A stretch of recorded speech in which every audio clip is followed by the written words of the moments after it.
Before we pray, let's first take a moment to listen to God's word, and then we'll pray together. There is a throne inside every human heart, and something is always trying to sit on it. If it is not God, then something else will take his place, and you may not even notice it at first. And that is your idol. An idol is not only a statue.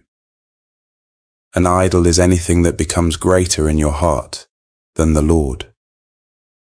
In ancient times, people carved images with their hands, shaped them out of wood or stone, and bowed down to what they created.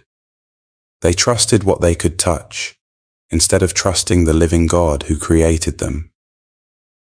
That sounds strange to many people today, yet the deeper truth is still with us. Idolatry has not disappeared. It has just changed its clothing.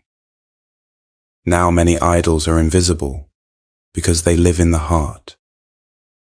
You may never place a figure on a table, but something can still claim your devotion. And that is what makes heart idols so dangerous. They do not always look sinful at first. Some of them look like success, relationships, comfort, reputation, or security. Some look like a dream you cannot let go of. Some look like a secret habit you keep feeding, even though it keeps draining you. The idol is the thing you turn to first, trust most, and fear losing the deepest. God does not warn you about idols because he is trying to take joy away. He warns you because idols always demand more than they give. They promise satisfaction, but they leave you emptier. They promise control, but they make you anxious. They promise peace, but they keep you restless. That is why God speaks so clearly when he says in Exodus 20 verse 3, "You shall have no other gods before me." He is calling you back to life. He is protecting your soul from being ruled by what cannot love you back. So you must be honest with yourself. What takes most of your thoughts? What shapes most of your decisions? What can change your mood in seconds, either by increasing it or crushing it? What do you chase when you feel stressed, lonely, bored, or afraid? Those moments reveal what you truly run to and what you truly worship. A career can become an idol, not because work is wrong, but because the heart starts looking to work for identity. Money can become an idol, not because provision is evil, but because the heart starts trusting wealth more than God. Even relationships can become idols. You may love someone deeply, but if you place them where only God belongs, the relationship begins to carry a weight it was never created to carry. And sometimes the most painful idol is a secret sin you refuse to surrender. You may hide it from people, but it slowly hardens your heart and dulls your love for God. Jesus speaks into this clearly in Matthew 6, verse 24. No one can serve two masters. That is a spiritual reality. When two masters compete inside you, you will always feel divided. You will feel pulled in opposite directions. You will want God, but you will also want your idol. You will pray, but you will also cling. You will worship, but you will also negotiate. And this inner conflict steals your peace. That is why Jonah 2 verse 8 is so sobering. Those who cling to worthless idols turn away from God's love for them. Think about that for a moment. It does not say God stopped loving them. It shows that clinging to idols turns the heart away from receiving that love. God is reaching, but the hands are full.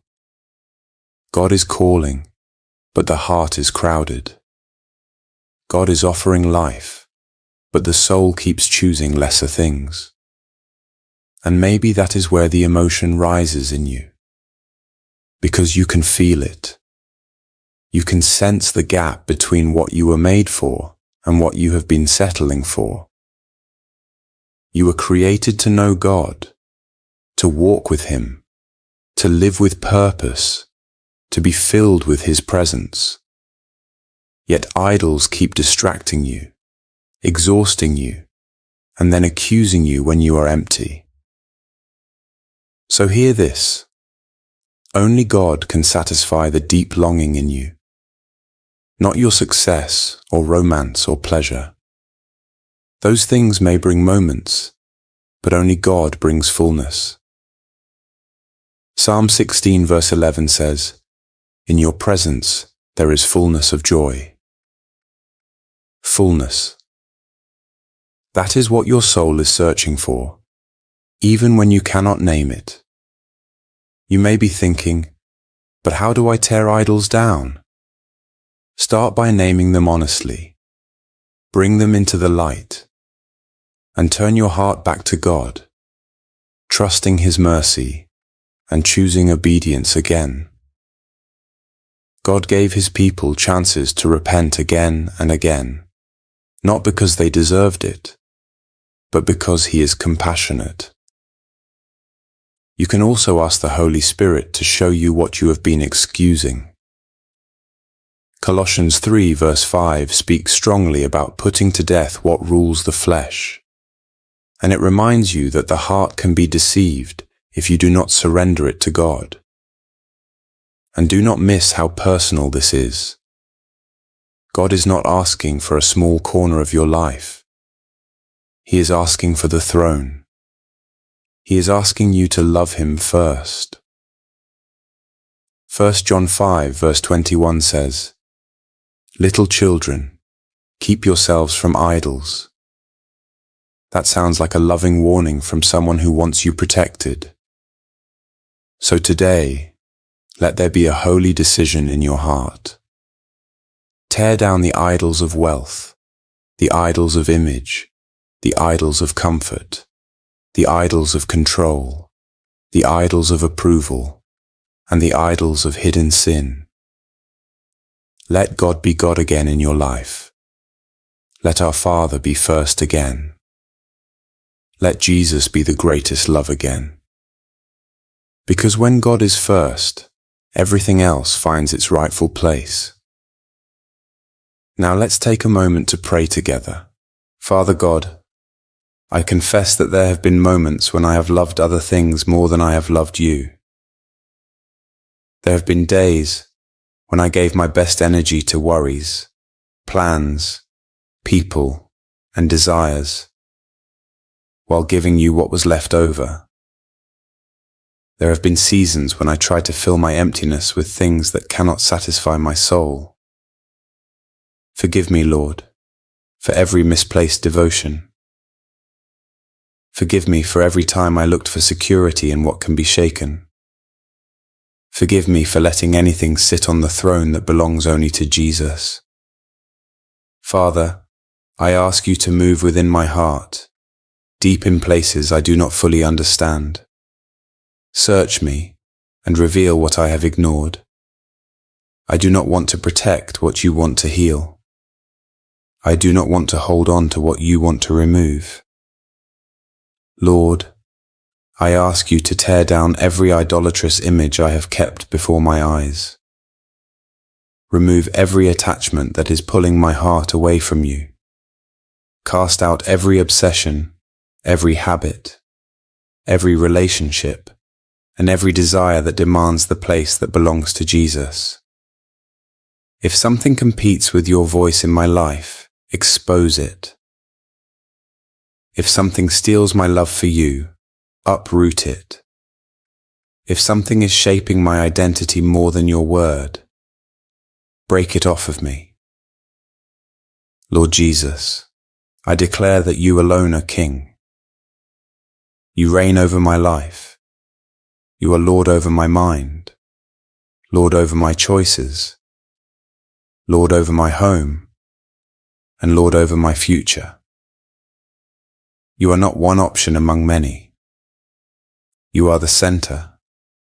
You are the beginning and the end, the first and the last. My life is not truly safe unless it is surrendered to you. Father, I remember what is written in Psalm 135, verses 15 to 18. The idols of the nations are silver and gold, the work of men's hands. They have mouths, but they do not speak. Eyes they have, but they do not see.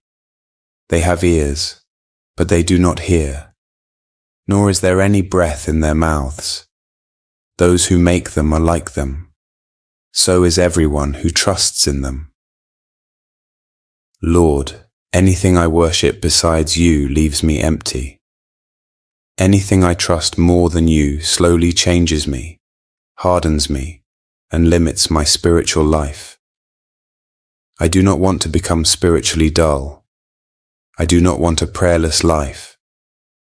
I do not want a heart that is dry in love. There is only you, Jehovah. You are our Father. You are the great I Am.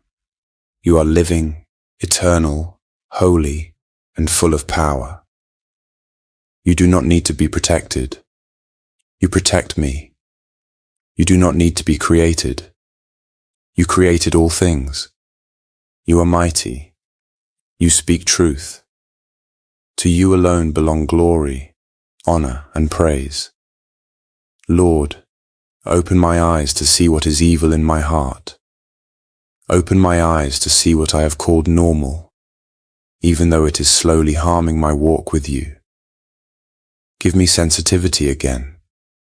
Give me spiritual hunger again. Help me recognize the subtle idols that do not look sinful at first, like approval, comfort, pride, control, and the need to be seen. Teach me to love you with a pure heart, not just with words. Father, I want to live obediently. I remember your command in Exodus 20, verses 3 to 6. You shall have no other gods before me. You shall not make for yourself a carved image. You shall not bow down to them nor serve them, but showing mercy to thousands, to those who love me and keep my commandments. Lord, take your rightful place in my life. I want to love and obey you. I want to honor you above everything else. Thank you that your mercy is for thousands. Thank you that when I return to you, you do not reject me. Jesus, help me put you first. Teach me what it means to live with you as my greatest treasure. Remind me of your words in Matthew 6, verse 33. Seek first the kingdom of God and his righteousness, and all these things shall be added to you. Lord, I want that order in my life. First your kingdom, first your ways, first your presence. Then everything else falls into its proper place. Father, I also remember the warning in 1 John 5, verse 21. Little children, keep yourselves from idols. Lord, guard my heart, protect my mind. When temptation calls, give me strength to say no. When my flesh tries to lead, help me submit to your spirit. When my heart feels restless, draw me back to your presence. Lord, give me eyes only for Jesus Christ. Give me a mind that is focused on Jesus Christ. Give me a deeper desire to be a true disciple. Let my love for you grow stronger than my love for anything else. Teach me to enjoy what you give without worshipping what you give. Holy Spirit, Tear down every evil idol. Break every secret agreement I have made with sin. Replace old cravings with new hunger. Fill the empty spaces with your presence, so I do not run back to what you delivered me from. Let my life become a living offering to God. Father, I thank you for forgiving me. I chose Jesus again today. In the name of Jesus Christ, I pray. Amen. If this prayer has touched your heart, please type Amen as a sign of faith. I pray that every blessing in this prayer is now upon you in the name of Jesus. And if you need a special prayer, feel free to let us know in the comments. We would be honored to pray for you. May the grace and peace of our Lord Jesus Christ be with you always.